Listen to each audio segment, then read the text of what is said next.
ত্রয়োদশ জাতীয় সংসদ নির্বাচন উপলক্ষে বিরুলিয়ায় বিএনপির গণসংযোগ ও পথসভা। বিস্তারিত দেখুন মোহাম্মদ সাদ্দাম হোসেনের প্রতিবেদনে। ত্রয়োদশ জাতীয় সংসদ নির্বাচনকে সামনে রেখে ঢাকার সাভার আশুলিয়া এলাকার বিরুলিয়া ইউনিয়নে বিএনপির উদ্যোগে অনুষ্ঠিত হয়েছে গণসংযোগ ও পথসভা।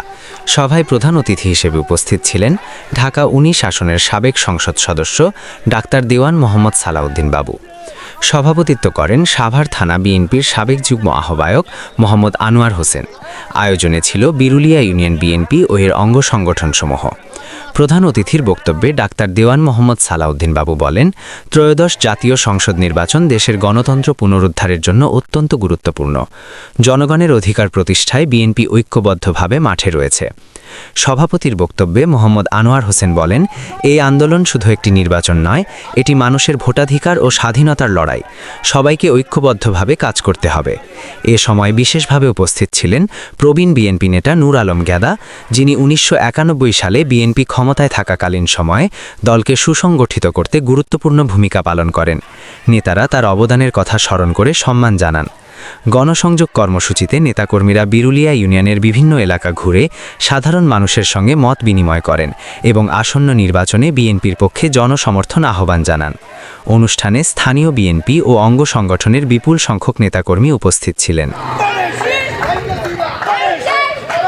তাদের একটা পথসভার কর্মসূচি হবে। এক্ষেত্রে আমরা কথা বলবো নূর আলম গ্যাদা মামার সাথে। আচ্ছা, আজকে আপনারা এখানে একত্রিত হয়েছেন এবং আজকে আপনাদের কর্মসূচিটা কি? আমাদের কর্মসূচি, আমি ডক্টর সালাউদ্দিন বাবু সাহেব আমাদের মাঝে আসবে আকরাম, আমার নেতা আনার সাহেব ডাকছে আমাকে ওই জায়গায়। আমরা সবাই পথসভা যাত্রা মেলা করছি। তো সালাউদ্দিন বাবুর ভাই আমাকে খুব ভালো লোক, তারা খুব পছন্দ করি। আমরা সবাই গানের শেষে ভোট দেওয়ার জন্য সবাই আমরা খারতাছি তার পক্ষ হইয়া। আমরা চাই হার জয়যুক্ত হোক, আমরা সবাই একমত।